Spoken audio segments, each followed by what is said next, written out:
estou de novo, como estão? Para todos os que acabaram de entrar, dou as boas-vindas em nome da APDI. Estamos no 4º Congresso da APDI, este ano sem abraços, mas sem dúvida com todo o carinho possível, mesmo virtualmente. A quem nos estiver a ver e que tenha DI e que não esteja ligado à APDI, convidamos-lo a ligar à associação, a telefonar, a mandar e-mail, etc. Venha ter connosco, inscreva-se, porque a APDI existe para ajudar quem precisa, neste caso para ajudar quem tem doença inflamatória do intestino. Medo de perder o emprego, medo de passar a infecção a mais alguém, medo de a contrair, medo que pensem que se é bipolar, medo de ir ao hospital. Estes são apenas alguns dos indicadores que a APDI recebeu no inquérito que realizou junto dos seus associados para a preparação deste congresso. E é sobre isso que vamos falar já a seguir com os psicólogos e a nutricionista da APDI, que eu passo a apresentar. Carla Guimarães, nutricionista da APDI, Jorge Ascensão, psicólogo, e Nuno Marcos, psicólogo também. Bem-vindos a todos, dou as boas-vindas a todos, é um gosto estar com vocês mais uma vez, vamos nos encontrando todos os anos e vou começar pela alimentação e pelos efeitos da alimentação nesta pandemia. Carla Guimarães, bem-vinda. Segundo tenho ouvido, comemos mais e comemos pior durante este primeiro confinamento, durante a pandemia. Isto também pode ser extensivo aos doentes com doença inflamatória do intestino e que consequências é que isto pode ter? Então, muito boa tarde. Desde já, o meu agradecimento à APDI pelo convite. Tenho muito gosto de estar aqui. Cumprimentar os colegas de painel. É sempre muito interessante estes nossos painéis, já não é a primeira vez. E cumprimentar as pessoas que nos ouvem em casa. Respondendo à questão da Marina, de facto, estamos preocupados com o que aconteceu durante o confinamento. Inclusive, temos instituições, nomeadamente a DGS, fez um estudo, um inquérito para avaliar como é que estivemos durante a fase de confinamento e, de facto, esse inquérito mostrou que quase 50% das pessoas referem ter alterado os seus hábitos alimentares para pior, no sentido de mais ingestão de snacks, de produtos açucarados, com mais gordura, também mais sedentarismo, não é? Mexemos menos. Posso referir que cerca de quase 30% referem ter aumentado peso e, portanto, isto preocupa-nos, nomeadamente na questão, falando nos doentes com doença inflamatória intestinal. Temos aqui uma questão de aumento de peso, como a Marina refere, o que é que isto nos traz? Pode mostrar questões de obesidade e sabemos que a obesidade é um fator de risco, não só para a questão para a Covid, não é? Para a Covid-19, que temos pior prognóstico, mas estamos no contexto de uma doença inflamatória, ter também a obesidade é um fator, portanto, pró-inflamatório e essas duas situações juntas não são nada favoráveis. Portanto, preocupa-nos isso. Preocupa-nos também, em oposição, pessoas que, de facto, devido a este contexto, também possam ter, ao contrário, diminuir a sua ingestão alimentar, até por questões de stress e de ansiedade. E, portanto, temos aqui dois polos. Exatamente. Também, segundo o tal documento que a Carla fez referência, penso que também se chega à conclusão que se bebeu demais durante o confinamento, ou seja, apesar dos bares estarem fechados e apesar dos restaurantes estarem fechados, as pessoas levavam bebida para casa e, portanto, também ingeriam exageradamente. Isto também é um risco também para a doença inflamatória do intestino. Sim, não? Para a doença inflamatória para todas, não é? E para tudo, sim. A ingestão de bebidas alcoólicas é um fator de risco para variedíssimas doenças e, portanto, também isso nos preocupa. E, portanto, temos aqui um cocktail pouco interessante, não é? E também dizer que, de facto, este estudo também nos mostra que não só algumas pessoas comeram pior, como também deixaram de ingerir alguns alimentos protetores, fruta, nomeadamente, hortícolas, e, portanto, a parte que comemos pior, não é? Alimentos que não devíamos, deixamos de comer alimentos que devíamos e, portanto, preocupa-nos esta situação. Ok. Aliás, essa questão já foi salientada durante a manhã pela professora Marília Cravo, dizendo que é um dos problemas que... aliás, ela está sempre muito atenta a esta questão da alimentação e de facto, o aumento de peso das pessoas com doença inflamatória intestinal, porque, de facto, os medicamentos tranquilizam as pessoas e depois as pessoas ficam bem e vão comendo mais e pior a tal história. E, portanto, já esse problema foi trazido para aqui, portanto, é um dos problemas que começa a aparecer agora ainda mais com a Covid-19 e com este confinamento. Mas há outros problemas, não é só a questão da alimentação. A nossa cabeça, Jorge Ascensão, também não está assim grande coisa. Há muitos medos aqui e este inquérito que a APDI referiu, revelou, aliás, e que fez durante a preparação deste congresso, prova isso. É o receio de contrair o vírus, é o receio de perder o emprego, é o receio de transmitir o vírus também a quem está em casa. São muitas coisas juntas para uma pessoa que, como o doente com doença inflamatória intestinal, já traz com ela um peso enorme de uma doença crónica, não é? É gigantesco. Já agora, boa tarde, agradeço o convite, é sempre bom podermos parar um bocadinho para conversarmos os quatro com estas pessoas que nos estão a assistir, é sempre um gosto e uma honra. Eu acho que é importante refletirmos que nós falamos da vaga da doença, a primeira, e agora estamos a passar pela segunda vaga, e há algo importante que é necessário ter em linha de conta. Existe uma vaga de questões de saúde mental que já decorre desde a primeira vaga de Covid e que não só está cá para ficar e para durar, como eventualmente depois de termos a situação resolvida, depois de finalmente nos livrarmos do vírus, provavelmente durante algum tempo, e eu não quero dizer muito tempo, mas é isso que eu estou a pensar, vamos ter que lidar com estas causas e com estas consequências. Não só a questão da ansiedade e da depressão, questões de stress pós-traumático, dentro da questão do abuso de substâncias, que a Marina muito bem mencionou, o álcool, mas também as substâncias psicoativas e não só. Sim. São vários e são intensos os problemas que já existem e que provavelmente se vão intensificar. E é interessante que nós não falamos de uma coisa, mas recentemente penso que uma organização ligada ao Ministério da Saúde chamou a atenção também para a adição ao jogo, que também nesta fase aumentou também muito. Não sei se nos doentes, nas pessoas com doença inflamatória intestinal isto se colocou, mas somos pessoas iguais às outras, não é? E, portanto, é natural que também haja aqui mais um polo a terem atenção. Nuno Marcos, como é que é? De facto, tem muitas coisas ao mesmo tempo, não é? Como é que a nossa cabeça consegue gerir isto tudo num curto espaço de tempo em que queremos a resolução dos problemas e eles não acontecem?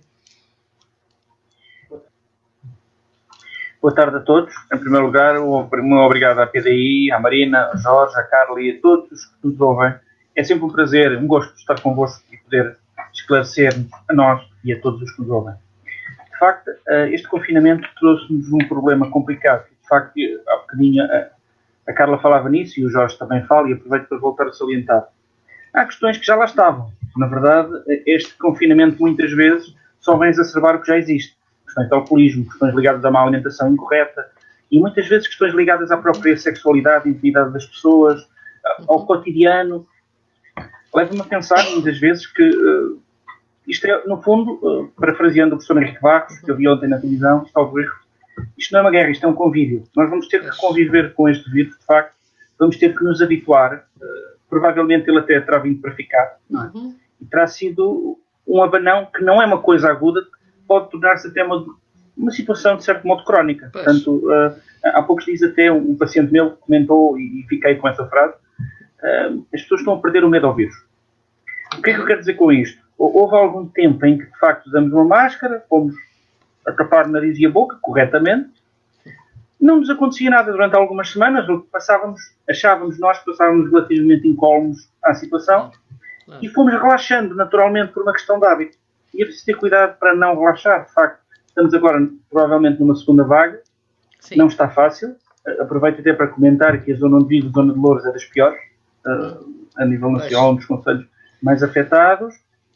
Mas onde de facto vamos ter lá em cima, quem está lá para cima também não está muito bem. Também não está muito bem, não. O norte também está, os números aumentam dia para dia, portanto temos aqui uma situação complicada. Sim, e vamos ter que puxar por toda a nossa capacidade de adaptação para passar, nomeadamente pais para filhos, por exemplo, agora que a escola retomou em força, que o inverno vem aí, portanto as questões, já ouvi até de manhã as questões ligadas à vacinação da gripe, as pessoas não devem evitar os cuidados e os hospitais e vacinações só por causa da Covid-19. Não estou a menosprezar o perigo, estou apenas a relativizá-lo. De facto, é muito mais complicado não nos tratarmos e não cuidarmos de nós, alimentação incluída, todos os aspectos, saúde mental, do que realmente irmos e estarmos mais seguros, estamos mais seguros no hospital, não estamos tanto no caminho até lá. Portanto, de facto, é importante ter essas noções presentes e passa muito pela consciência individual. Ok. Jorge, eu já vou ao Nuno também com a mesma questão, que esta questão é para vocês os dois, mas começo por si. Segundo Ana Sampaio, da APDI, o número de consultas de psicologia durante este período parece que de doentes com doença inflamatória intestinal está a aumentar. Portanto, isto deve querer dizer alguma coisa. Vocês têm essa noção de que, de facto, as pessoas procuram-vos mais? Trazem com elas agarrado um peso maior relativamente aos problemas que têm e que a Covid também trouxe? Sim. Bem, em primeiro lugar, é importante também falar da parte boa disto, ou seja, a APDI tem feito uma boa divulgação, as pessoas também se informam mais e por isso compreendem melhor o papel do psicólogo na sua saúde e na saúde mental especificamente, e depois vem a parte má. Ou seja, o facto de todos os dias lidarmos com o imprevisto, a questão do estigma e da discriminação, que há pouco a Marina falou, todas estas consequências e todas estas questões que nós temos mencionado desde que começamos esta conversa, realmente têm levado mais pessoas, não apenas aquelas que procuravam esclarecimentos acerca da sua doença inflamatória, não apenas aquelas que procuravam mais informação acerca de como gerir a doença, de como integrar a doença crónica, mas agora também questões relacionadas com a Covid, a pandemia, o vírus, como gerir todas as outras questões. Por isso, sim, a procura tem aumentado. Nuno, tem essa noção também?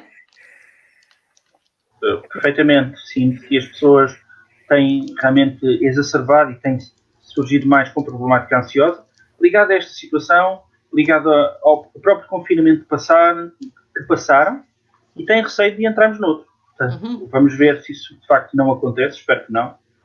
Penso que isto aqui entre nós, economicamente, seria a morte do artista para muitas empresas e muitos negócios. Portugal está numa situação que não é fácil. Esperemos que isso não aconteça, mas mesmo que não aconteça, as pessoas de facto, insisto nisto, devem habituar-se a conviver com o vírus. Isto não é uma coisa de guerra, vencemos, desapareceu, nunca mais. O que é que pesa mais? E o que é que pesa mais aqui neste momento para as pessoas com doença inflamatória intestinal? É a doença inflamatória intestinal ou é a Covid-19? Porque é um peso a mais, não é? Sim.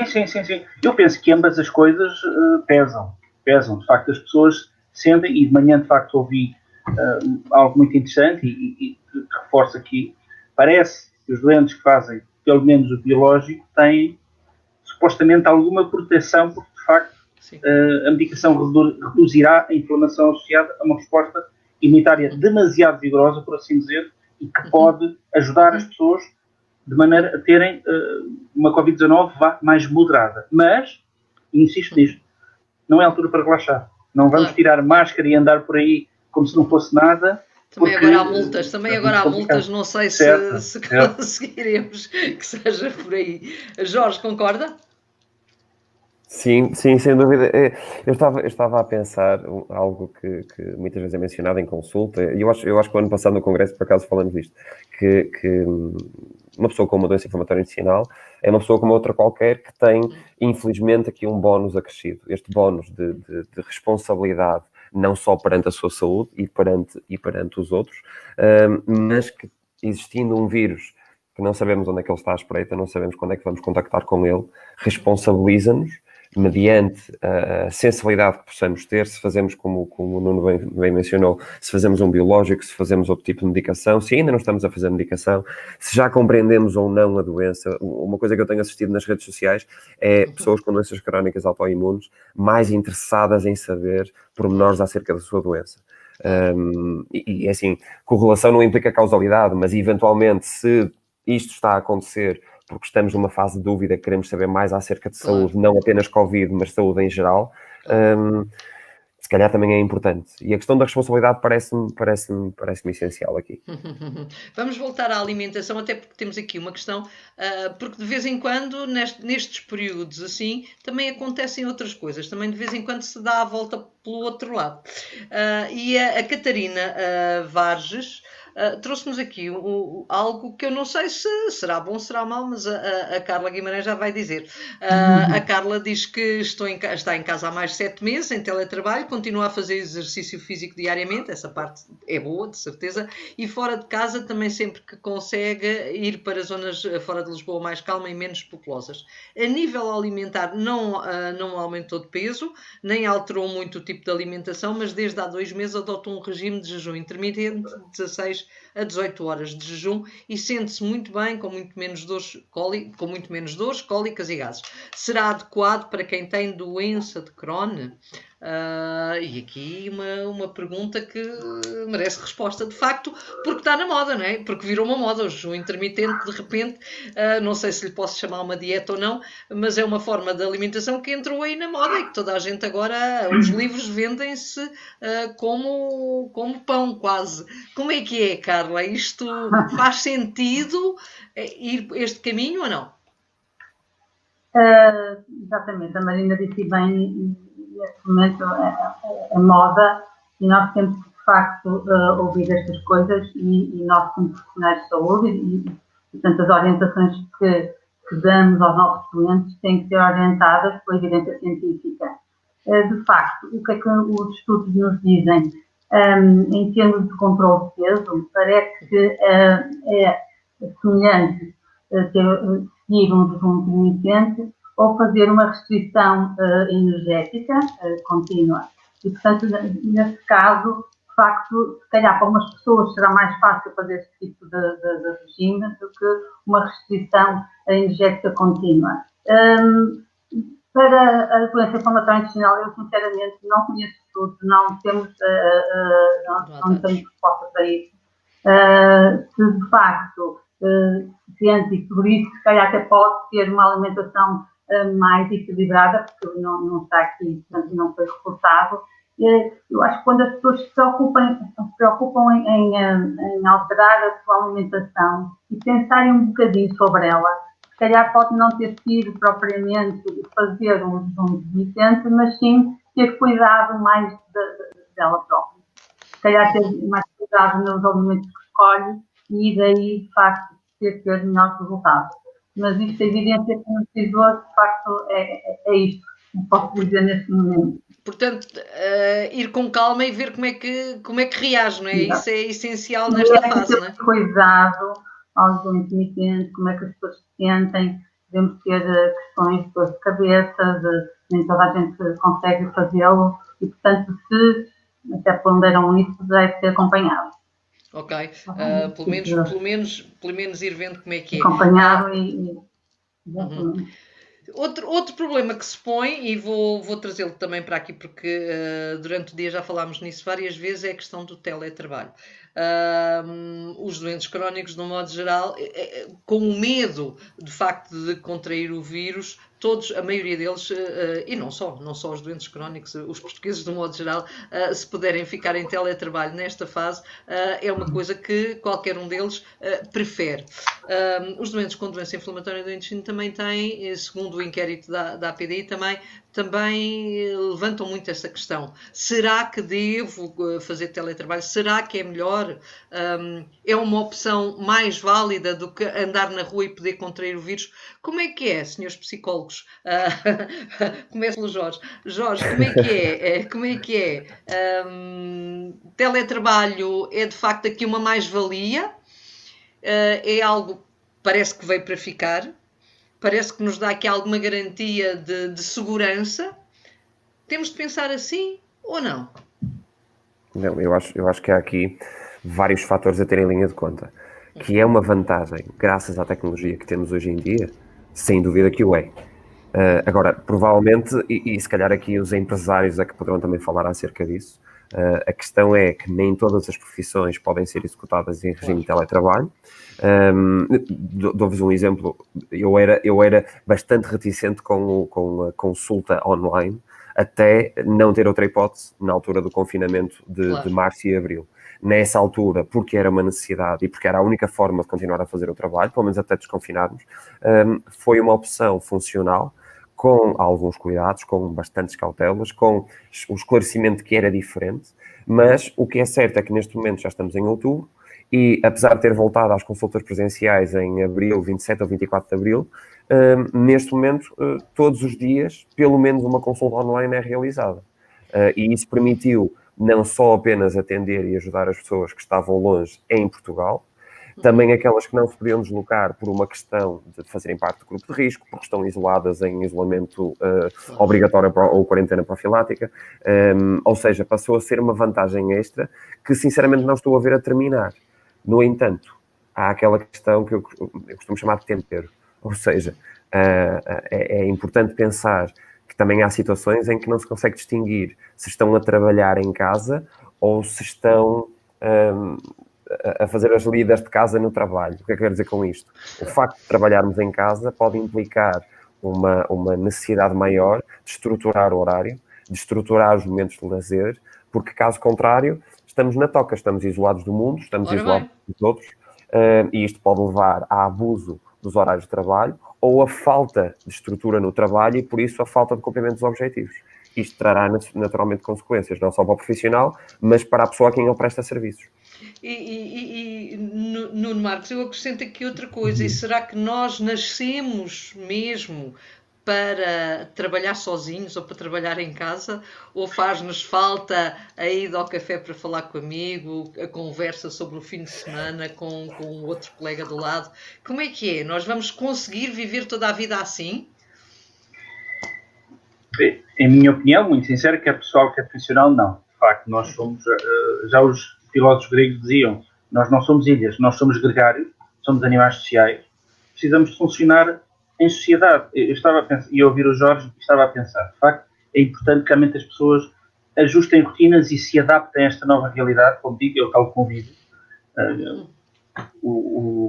Digamos, o nosso anfitrião podia ser mais simpático, mas não sendo, vamos ter que fazer ajustes. Ou seja, não somos de facto formatados e não fomos formatados para estarmos sozinhos, para trabalharmos constantemente em casa, para abdicarmos das rotinas que tínhamos.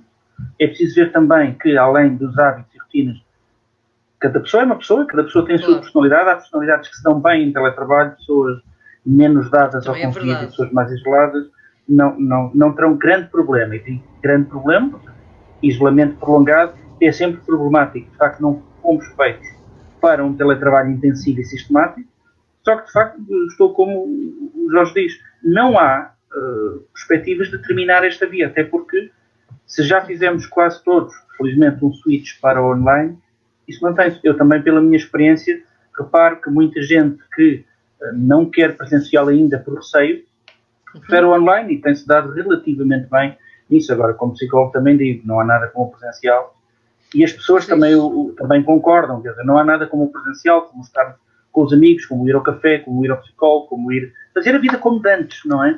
Como se convencionou. Para já não é possível e vamos ter que ter os cuidados e restrições e adaptações necessárias.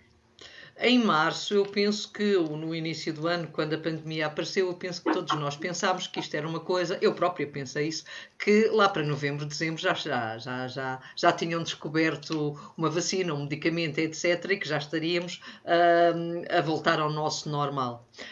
Ao normal antigo, não é o novo normal, é o normal antigo. Pelos vistos, isto não vai ser assim tão rápido. Que sequelas é que isto nos vai deixar, Jorge? Quando há pouco falava da onda, da vaga da Covid, mas versão saúde mental, Há determinadas coisas que, por outras situações pandémicas, não tão graves como esta, mas por outras situações de quarentena, de isolamento, já existem meta-análises e estudos que nos permitiam prever algumas questões. Aquelas que provavelmente se espera, que já se sentem neste momento, são não só... e deixem-me só colocar aqui uma deixa. Nós não podemos pensar apenas também nas pessoas que estão em teletrabalho ou nas pessoas que têm patologias, temos que pensar também nos profissionais de saúde. Uma das coisas que neste momento, fora questões de ansiedade, fora questões depressivas, fora questões de stress pós-traumático, o índice de burnout, que já era elevado, neste momento começa-se a sentir, principalmente naqueles que são as profissões que lidam com outros, nomeadamente professores, call centers, profissionais de saúde, neste momento já começam a acusar aquilo que já acusavam, mas agora de uma forma mais intensa e mais repentina, que é exatamente o desgaste exagerado de si mesmos. Por isso, aquilo que podemos esperar no futuro é exatamente isso. Questões depressivas, ansiedade, stress pós-traumático, o lidar com o luto de várias situações, não só com, infelizmente, as perdas humanas que tivemos e que vamos continuar a ter devido à situação da Covid, mas também a probabilidade de existir aqui condições crónicas que serão as sequelas de quem ainda está, apesar de já não ter o vírus, que ainda está a lidar com aquilo que o vírus lhe deixou. Claro. E agora, se juntarmos aqui neste binómio da saúde mental que o Jorge falou, Nuno, pergunta é para si, se juntarmos aqui também a doença inflamatória intestinal, nós podemos de alguma maneira prever que de facto a própria agudização da doença inflamatória intestinal pode acontecer em consequência deste processo todo que estamos a passar, ou acha que uma coisa não tem nada a ver com a outra? As coisas costumam estar todas ligadas e neste caso estão, de facto, nós não somos organismos estanques. Qualquer situação de stress, ansiedade, que o Jorge falava, de facto concordo plenamente que o mais comum e o mais esperado é haverem aquisições, claro. Não haver, de facto, possibilidade, face, por exemplo, à situação de confinamento, ou mesmo que não haja confinamento, todo este conjunto de restrições a que estamos sujeitos, porque não tínhamos ilusões, já estivemos melhor, vamos ver o que é que vai acontecer no futuro, sem querer ser pessimista. Há bocadinho a Marina falou da vacina, a questão da vacina. A questão não é só se ela vai surgir, se não vai. Ela há de surgir. A questão é que até lá temos que estar o melhor possível. Okay. Esse é o ponto, não é? Claro. Mas, de facto, as agudizações são de prever que as pessoas estão... Uma coisa é termos um stress agudo por um dia ou dois e passa. Outra coisa são semanas e meses de um stress constante que acaba por nos causar quase um burnout coletivo, se quisermos chamar assim. Aquilo que o Jorge estava também a referir já. Vamos outra vez para a alimentação, porque temos aqui uma questão da Filipa Margarida Alves Bento, que diz que faz amanhã 3 meses que deixou o glúten e a cafeína. Ela escreveu caseína, mas penso que é cafeína. E deixou de ter barriga tão dilatada, já perdeu peso, que tinha ganho no início da quarentena. E pergunta se esta é uma boa opção, que é a questão do glúten, que se coloca tantas vezes também. Tirar o glúten será um benefício para toda a gente ou não, Carla? O glúten tem que vir sempre à baila, não é, Marina? Em todas as questões, quando falamos de alimentação, o glúten aparece sempre. Vamos aqui desmistificar um pouco isso. O glúten, não há evidência científica de que retirar o glúten da dieta é benéfico para a doença inflamatória, para toda a gente. Isto é um ponto assente, portanto, todos hoje, de facto, há alguns estudos estão a ser efetuados nesse sentido, mas ainda não temos evidência científica suficiente para recomendar que se retire o glúten a todas as pessoas. No entanto, no caso de terem uma doença celíaca, não é aquele, portanto, caso em que pessoas suscetíveis não toleram o glúten, portanto, tem que ser a única terapêutica da doença celíaca, é de facto retirar o glúten da dieta. Existem também outras situações que há pessoas que, de facto, embora não tenham a doença celíaca, não o toleram. Portanto, é o síndrome da intolerância ao glúten não celíaco. E, portanto, algumas pessoas, e nomeadamente esta doença, poderá ser o caso delas. Portanto, Claro. de facto, e a sintomatologia que ela refere... A Filipa acabou de nos dizer que não é cafeína, é caseína mesmo. Portanto, não é cafeína. Ok, só para ficar esclarecido. A questão, de facto, pode ser um dos casos e devidamente acompanhado. Isso eu digo sempre e, portanto, de facto, se temos sintomatologia associada e, de facto, que pode estar relacionada com isto, se retiramos o glúten e vemos que a sintomatologia melhorou, de facto, pode ser uma solução. Portanto, sempre com cuidado, não usemos isto como recomendação para toda a gente. Cada caso é um caso, nas doenças inflamatórias também dizemos muito isto, não é? A tolerância aos alimentos é muito particular e, de facto, temos que, ver como é que nós, doentes com doença inflamatória intestinal, reagimos ao alimento e só, de facto, retirá-lo da nossa dieta quando assim for mesmo necessário e com devido acompanhamento de um profissional de saúde. Isso é a recomendação que eu vos deixo. Não façam restrições assim, porque acham porque viram no Dr. Google, porque leram no blog blog de ELC, têm dúvidas, perguntem seja ao vosso médico, sejam nutricionistas. Portanto, nós estamos aqui para vos ajudar e para evitarmos mais complicações ainda, não é?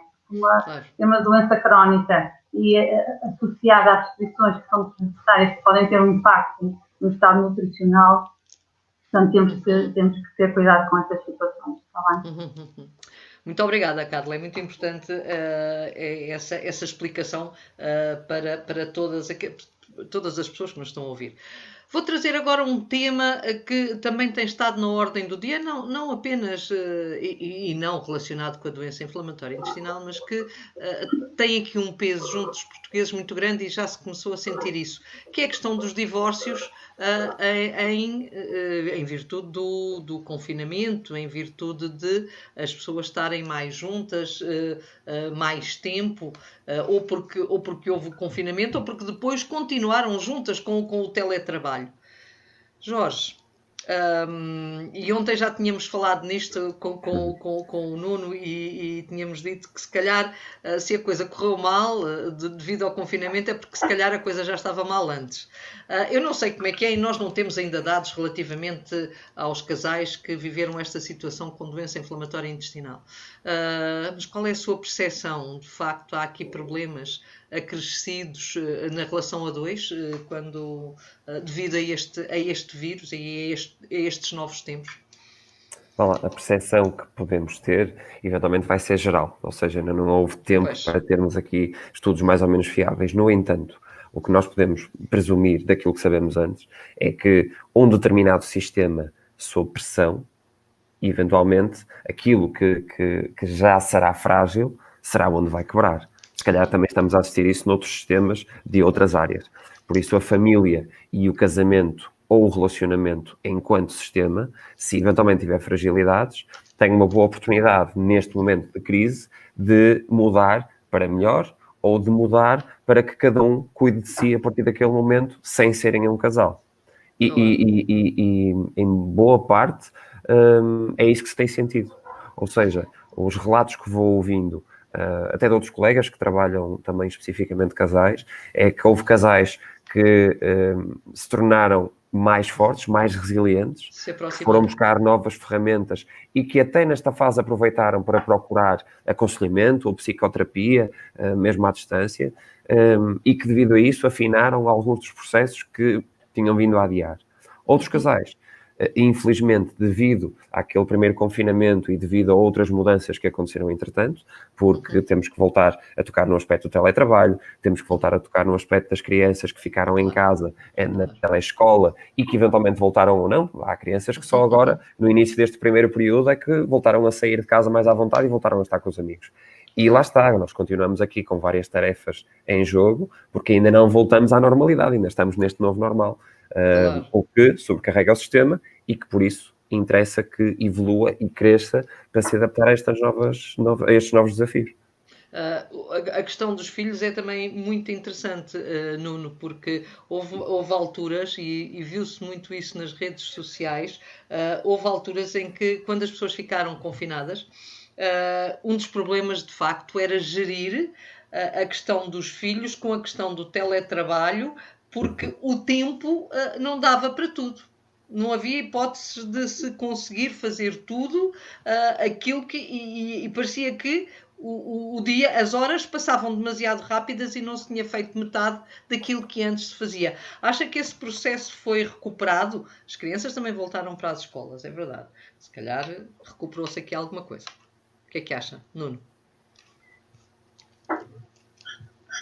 Acho que houve uma recuperação parcial. De facto, o ser humano não se pode esquecer que é altamente adaptável e plástico. Nós somos muito adaptáveis, de facto.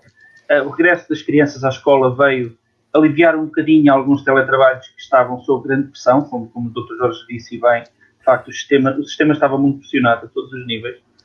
Mas também há casos em que as crianças, por alguma razão, tiveram que voltar para casa, não é? E muitos teletrabalhos e muitos relacionamentos em geral voltaram a ter que lidar com uma certa pressão. Houve alguma recuperação, no meu entender, mas acho que é preciso continuar o processo de adaptação, é preciso continuar a investir na qualidade dos vínculos, mais do que adaptarem A, B e C, que realmente as pessoas se deem pelo melhor. Eu tenho também uma experiência mista a nível profissional, alguns pacientes têm referido dificuldades nas relações, outros já falam que o confinamento foi a melhor coisa que me aconteceu. Pois. Isto é muito curioso, ver como, de facto, tem a ver com o estado prévio do sistema e com o estado prévio dos contributos para esse sistema. Se os contributos são de qualidade, o casal deverá conseguir, em princípio, com maior ou menor dificuldade, conciliar teletrabalho, vida conjugal, vida sexual também, não é? Vida pessoal e profissional dentro desta bolha, digamos, gigantesca em que estamos metidos, este novo normal.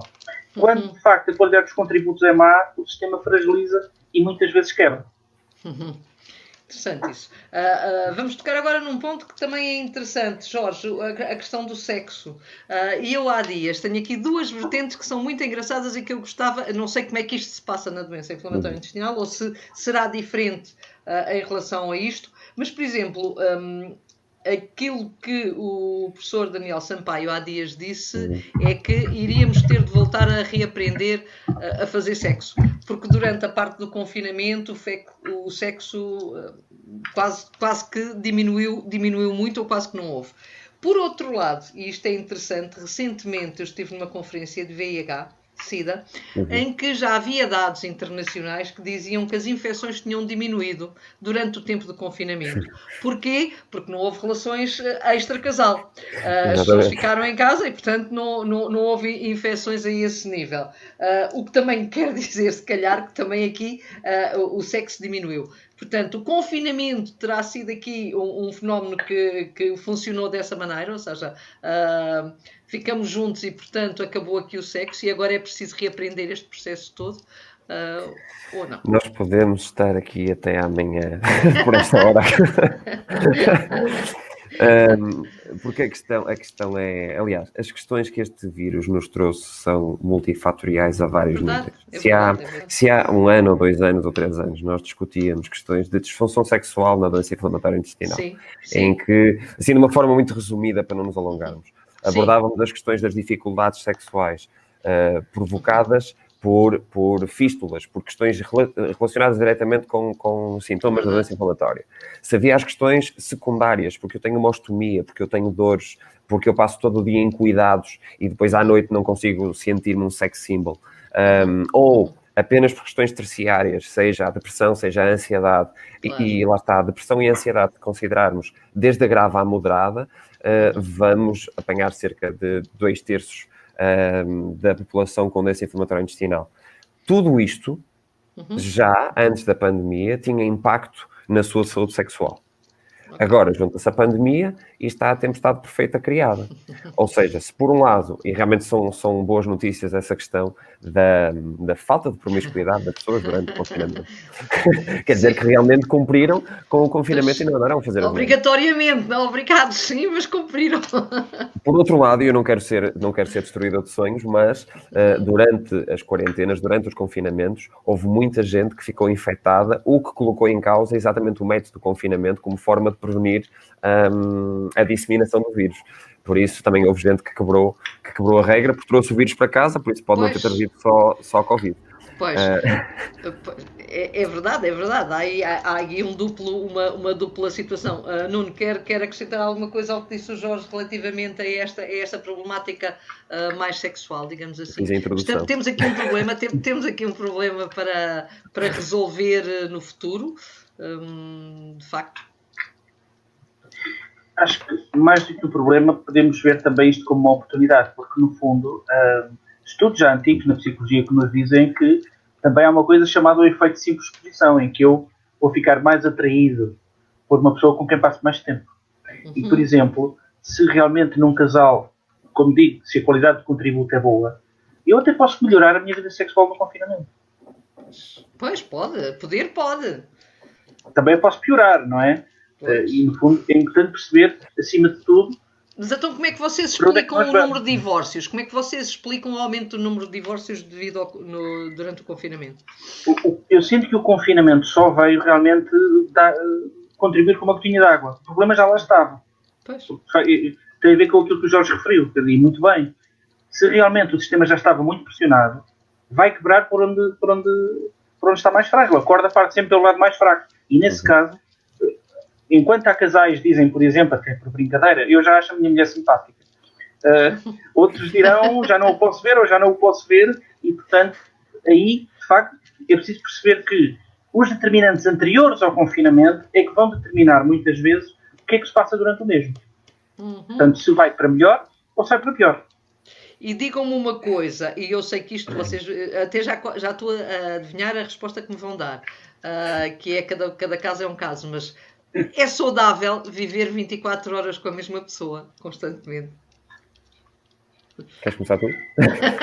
Quem quiser. Sim, mas acho que é a grande resposta. É sim, mas é preciso também que nós tenhamos tempo para nós próprios e para estarmos sozinhos. Não é? Até foi... alguns pacientes têm colocado essa questão, até que ponto eu também não preciso, enquanto casal, enquanto membro de um casal, ser o Manel, o Jorge, o Luís, ou o Francisco ou o Fernando. Não é? Isso é fundamental que também haja. A verdade é que 24 sobre 24 horas, só como membro de um casal, é um estatuto que satura, mais cedo ou mais tarde. Porque eu também sou eu próprio. Também tenho alturas em que sou teu marido, teu namorado, teu amante, companheiro, o que seja, mas sou o Nuno, o Zé, o Fernando. Claro. Preciso desse tempo para mim. A verdade, 24 horas, viver como pessoa durante 24 horas em confinamento, em que estamos sempre a olhar um para o outro, mais cedo ou mais tarde, estamos em dois. É mesmo. Precisamos de tempo para nós. Sim, eu ia pegar aqui numa metáfora que por vezes uso e que lá está, mais uma vez, é pré-Covid. Que é uma metáfora, muitas vezes, quando nós estamos a discutir com casais e estamos a tentar explorar as problemáticas no casal, imaginemos uma balança com 3 pratos. Num casal heterossexual, o ele, o ela e os dois. Para o casal ter equilíbrio, e o desafio é manter estes 3 pratos equilibrados, a questão muitas vezes é ele e a sua vida, os seus amigos, os seus projetos, a sua saúde, as suas questões, ter espaço, tal como ela também precisa ter exatamente o mesmo espaço.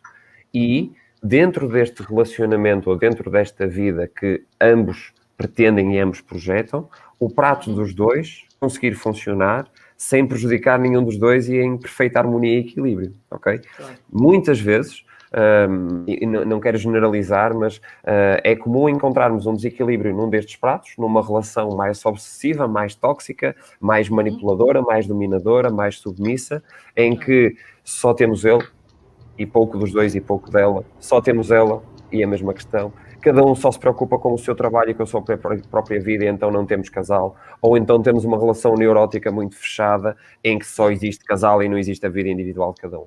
Se colocarmos nesta balança este novo peso que a pandemia trouxe, A questão é como é que vamos distribuir o mal pelas aldeias, ou seja, como é que vamos distribuir a questão em cada um destes 3 pratos e como é que depois a balança sai no final de tudo isto.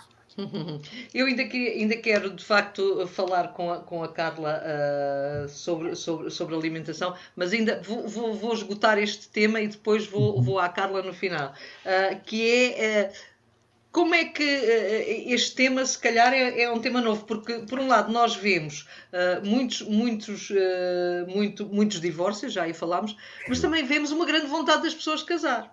É engraçado, porque também já vi muita gente muito irritada porque, de facto, não podiam casar durante a pandemia ou porque não podiam ter mais do que X pessoas, etc, etc. Isto aqui também é uma vontade que aparece fruto um bocadinho da impossibilidade, de facto, de ter os amigos juntos, de fazer a festa, de tudo isso, porque assim, eu acho que se estivesse com o casamento marcado, eu não queria casar nesta fase. Ou seja, não ia estar à vontade, teria de usar máscara, teria disso tudo. Eram coisas que me incomodavam. Portanto, se as pessoas têm esta vontade também de casar, há aqui outra coisa nova que eu não consegui ainda perceber o que é. Vocês conseguem-me explicar? Vocês que sabem mais destas coisas do que eu. Quem quer começar pode ser o Nuno. Eu costumo dizer... Obrigado, Marina. Eu costumo dizer, meio a brincar, meio a sério, que até a água sabe mal se for o médico a mandar. Portanto, é complicado. Ou seja, onde é que eu quero chegar? É complicado quando nos impõem alguma coisa. Quando, de facto, dizem a um casal que está prestes a casar e apanhou, de facto, o confinamento por azar, digamos assim, agora não podes. Agora vocês não podem. Ou se, quando muito agora, acho que as restrições são 50 pessoas ou algo assim. Sim. Quer dizer, a vontade está lá e o fruto proibido é sempre mais apetecido. Nós queremos ser, se calhar, o casal que, apesar de tudo, casou. Também é verdade que, sim, também gostaria, se calhar, ao outro lado, de poder ter um casamento à antiga, por assim dizer, com 200 pessoas e uma data de gente. Mas a vontade está lá e, de facto, é importante perceber que quando proibimos o ser humano de alguma coisa, é quando ele vai fazer. Isto é como dizer a um alcoólico, você nunca mais vai beber. Ele, se calhar, sai dali e não vai beber água. Pois. É um pouco por aí.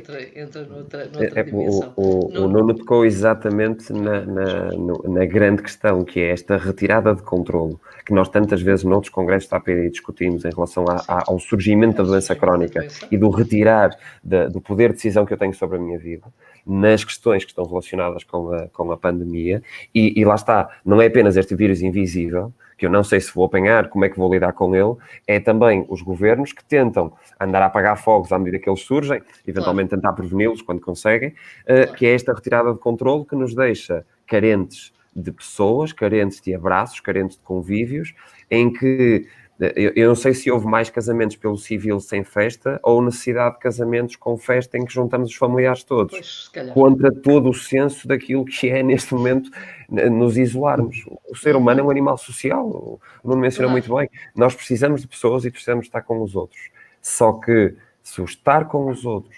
implica uma temporada numa unidade de cuidados intensivos.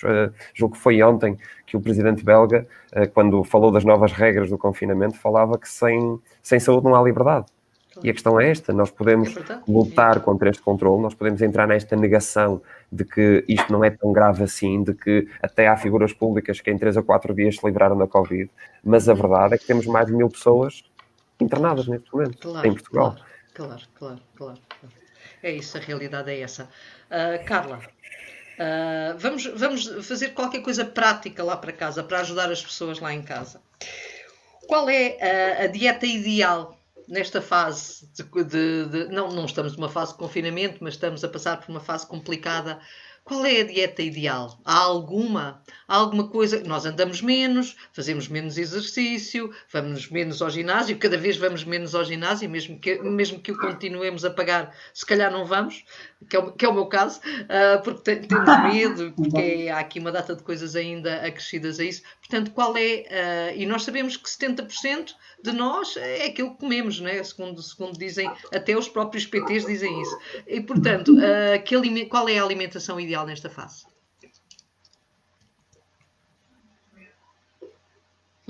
Obrigada pela questão, Marinha. O que eu diria, a alimentação ideal é sempre a mesma, Marina. estejamos em confinamento ou não. Portanto, uma dieta saudável, equilibrada, comer dos alimentos, portanto, de vários grupos, nas proporções devidas. A pergunta que se impõe neste momento, de facto, é como tentar cumprir estas recomendações, e se calhar era isso que a Marina estava a referir-se, estando nessas condições, podemos estar confinados e que ao mesmo tempo temos então menos atividade física. De facto, se nós mantivermos o mesmo aporte de energia, não é? Comemos a mesma quantidade e nos mexermos menos, vamos estar certamente a ingerir mais do que necessitamos e, porventura, vamos então a ganhar peso. E há outra questão, portanto, tem que ter atenção a isso, atenção às recomendações de uma dieta saudável e depois o confinamento, nós sabemos que nos trouxe, e um bocadinho, já estou neste painel a falar nas questões de facto psicológicas, há a tendência quando está em casa e temos alguma questão que nos preocupa, há aqueles chamados alimentos de conforto que nos dão, e, portanto, a tendência a aumentar a ingestão daquele docinho, do vinho, não é? Para nos dar uma sensação de conforto. Penso que toda a gente ouviu falar das questões que toda a gente começou a fazer pão em casa, bolo, bolachas, não é? A farinha esgotou no supermercado. Eu própria, numa altura que fui ao supermercado, não consegui comprar farinha, porque estava toda a gente em casa a fazer o pão. Eu aconselho, de facto, os bolos, deixamos para os dias de festa, não pode ser todos os dias, está bem? Ou as bebidas açucaradas, o vinho, deixemos, o conselho que eu dou, ficamos mais em casa. Imaginem, ao fim de semana, fazer uma refeição como se fôssemos ao restaurante. E então aí podemos ter o bolo, podemos ter o vinho para acompanhar, até para fazer a diferença entre o dia da semana e o fim de semana, está bem? Nunca esquecer também a questão de que, de facto, estejamos ou não em confinamento. Há a questão que também falou hoje do medo e de evitarmos sítios tais como supermercados, as grandes superfícies.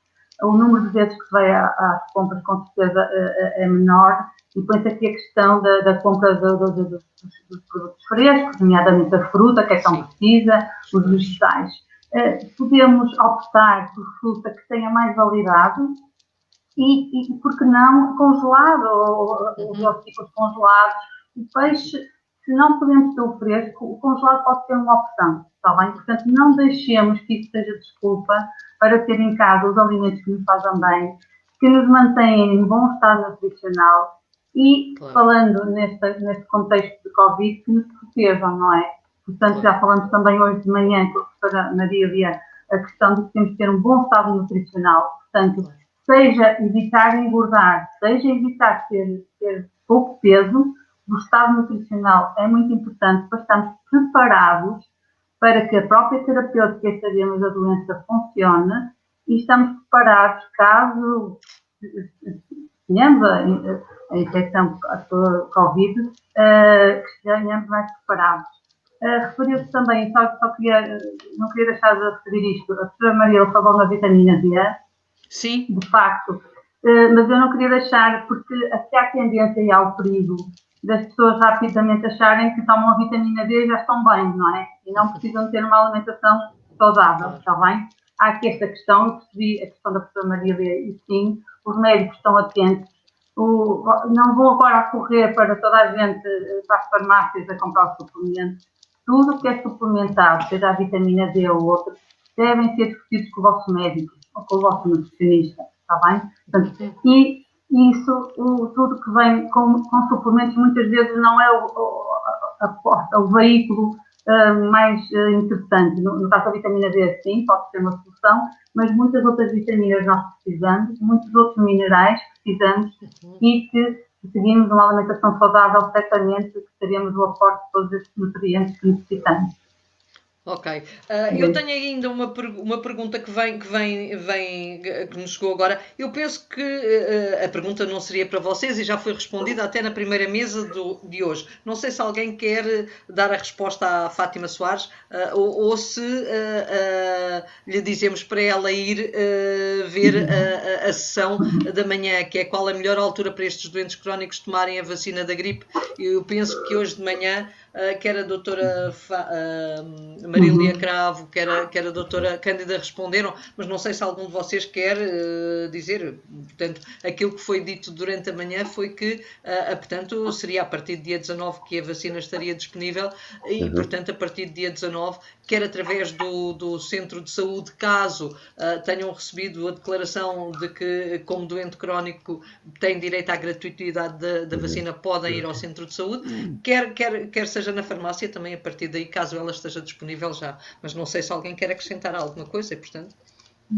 Eu gostaria só de dar uma nota, agradecer a todos, à PDI, a todos os que nos ouvem também, à Marina, à Carla, ao Jorge. Jorge, não Dr. Jorge.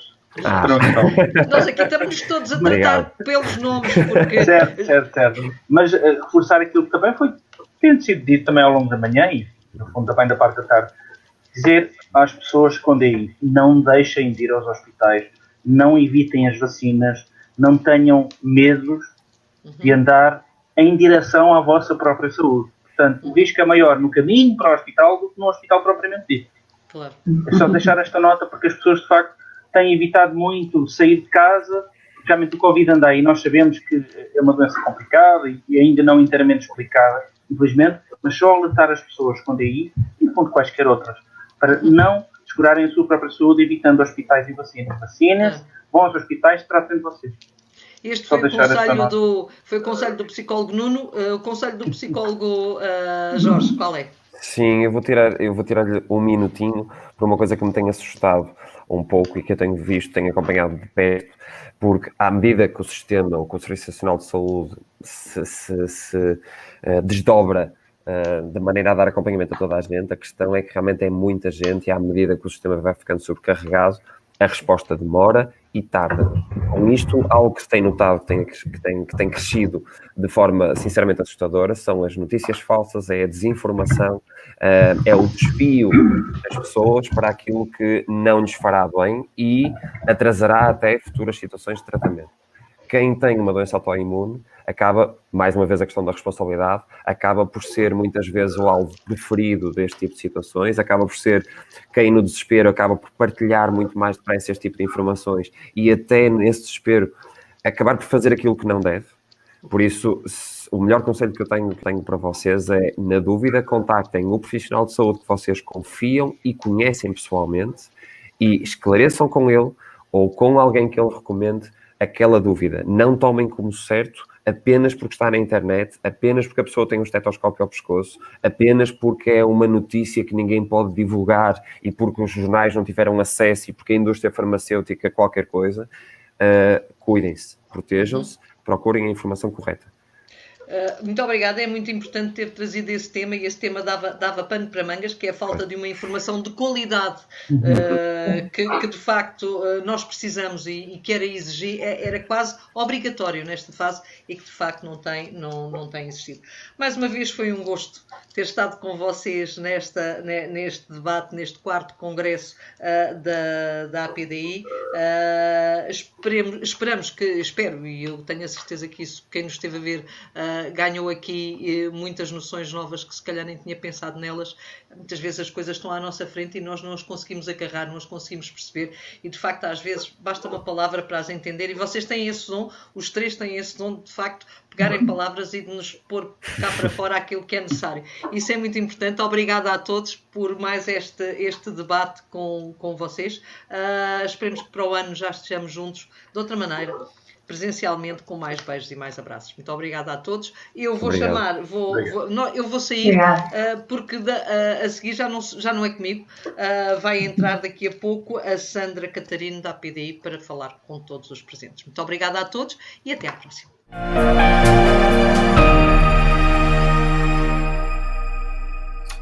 Olá a todos. Desde já agradecemos a todos os palestrantes que estiveram connosco neste dia, à FDC por nos ter ajudado na elaboração e concretização deste congresso e a todos vocês que estiveram connosco hoje.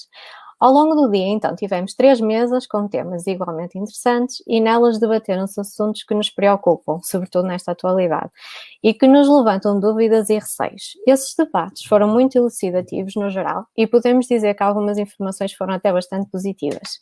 Assim, na mesa 1, intitulada como A Realidade da DI na Pandemia, Dúvidas e Constrangimentos, foram unânimes as preocupações evidenciadas pelos doentes nesta fase da pandemia, embora possamos ficar um pouco descansados com os estudos que têm sido desenvolvidos nos últimos meses sobre a Covid-19, que têm demonstrado na eventualidade de um doente com DI que faz anti-TNFs tomar contacto com o vírus, parece apresentar formas menos graves, muitas vezes com sintomas ligeiros ou até chegam a ser assintomáticos. Outra questão muito pertinente e muito colocada centrou-se na vacinação. Todos os palestrantes concordaram e recomendam a toma tanto da vacina da pneumonia como da vacina da gripe, em particular aos que fazem terapêutica imunossupressora. Um ponto bastante interessante traduz-se no facto de que os estudos publicados relatam que doses de vitamina D são benéficos por norma, são benéficos à Covid-19, assim é que é. Por isso é recomendado tomar esta vitamina, dado que os doentes com DI, por norma, costumam apresentar valores baixos. Logo de seguida, surgiu também a questão do teletrabalho, sendo referido que essa é uma ponderação que deve ser feita individualmente com cada doente e assim discutida essa possibilidade mediante o benefício ou não que esse modelo de trabalho pode trazer para os doentes em si. Esta mesa cessou com uma abordagem geral das recomendações para os tempos que se vivem, como seja manter distanciamento social, o uso da máscara sempre que sair de casa, a lavagem frequente das mãos, sem esquecer também de manter a terapêutica e, sobretudo, cuidar de si. Temos que nos adaptar ao vírus, mantendo a lucidez e não entrar em pânico. Passando à parte da tarde e à mesa 2, com o tema As terapêuticas na EDI, o que há de novo, foram referidas algumas novidades no campo farmacológico e num futuro próximo serão expectáveis novas opções terapêuticas, sobretudo com tratamentos ao nível subcutâneo e mesmo de administração oral. E isto traduz-se numa maior comodidade e conforto aos doentes com DI. No entanto, a situação de pandemia é um fator que naturalmente poderá estar aliado aos atrasos nos processos de aprovação, que permitem o uso desses mesmos tratamentos inovadores. Frisou-se ainda que não se deve descurar as idas aos hospitais nas situações urgentes durante esta segunda vaga, pois na saúde nem tudo é Covid-19 e que há outras situações que merecem igual ou maior atenção. No que toca à eventual toma da futura vacina para a Covid-19, referiu-se que a seu tempo se saberá mais sobre este assunto, em particular, e de que modo se irá proceder a mesma. Continuando com as questões da inovação que foram abordadas, mostrou-se de forma consensual que é preciso eliminar um pouco a crença de que o último fármaco é sempre o melhor. Tem de ser avaliada a estratégia de procedimento e a terapêutica com o uso de farmacêuticos que são considerados mais eficientes e eficazes. Aqui surge também a necessidade que o doente seja ativo para que os meios que os profissionais de saúde possam utilizar sejam os mais adequados. Por fim, a última mesa abordou os receios nos tempos da pandemia durante esta segunda vaga e contou com a presença de profissionais das áreas de psicologia e nutrição que salientaram mudanças e aprofundaram questões que estão na ordem do dia neste período de pandemia. Pontos como pior alimentação, maior sedentarismo foram destacados um pouco fruto do stress, do medo e da ansiedade que os doentes sentiam e ainda sentem nesta fase e que irão sentir face a este vírus e a todo o desconhecimento que temos sobre ele. Conseguir uma boa gestão disto, aliada à doença, é um desafio e, na sua incapacidade, aconselha-se a procura de especialistas que o possam ajudar nesse sentido e assim ser devidamente acompanhado. Voltamos a frisar, aos doentes imunossuprimidos, o nosso apelo a que se vacinem, tanto em relação à gripe como à pneumonia. Esta pandemia irá terminar, mas não será já. Temos que aprender a conviver com esta nova realidade. Visitem o nosso site e acompanhem os nossos passos nas redes sociais. O nosso canal do YouTube irá continuar a dar-vos um episódio novo, uma vez por mês, sobre as temáticas que mais importam aos doentes de DI. E o próximo será já esta terça-feira. Queremos promover também a literacia em saúde a todos os níveis e por isso iremos iniciar também a capacitação online para os nossos associados. A primeira será já dia 28 de novembro sobre direitos e deveres dos doentes. Em breve iremos abrir as inscrições, por isso podem já reservar na vossa agenda. Continuamos ainda com as consultas de psicologia e de nutrição pela internet para que este apoio chegue a todos aí em casa, sem necessidade de se deslocarem. Já iniciamos também um projeto de mentoria, que será uma realidade ainda este ano. Iremos criar uma rede informal para pessoas recém-diagnosticadas com doença inflamatória intestinal. Os mentores estão a ser formados e estamos agora a aceitar a inscrição de mentorados, pessoas recém-diagnosticadas ou que vivam há pouco tempo com esta realidade e que necessitem de acompanhamento no percurso da sua vivência social na doença inflamatória intestinal. Se necessita desse apoio, faça-nos chegar um e-mail e iremos contactá-lo para ajudar. Espero que o tempo que passaram connosco hoje tenha sido proveitoso para todas as pessoas que vivem com a doença inflamatória intestinal e para todos os que se interessam por saber mais sobre estas patologias, que tenha ido de encontro às vossas expectativas ou mesmo que as tenha superado.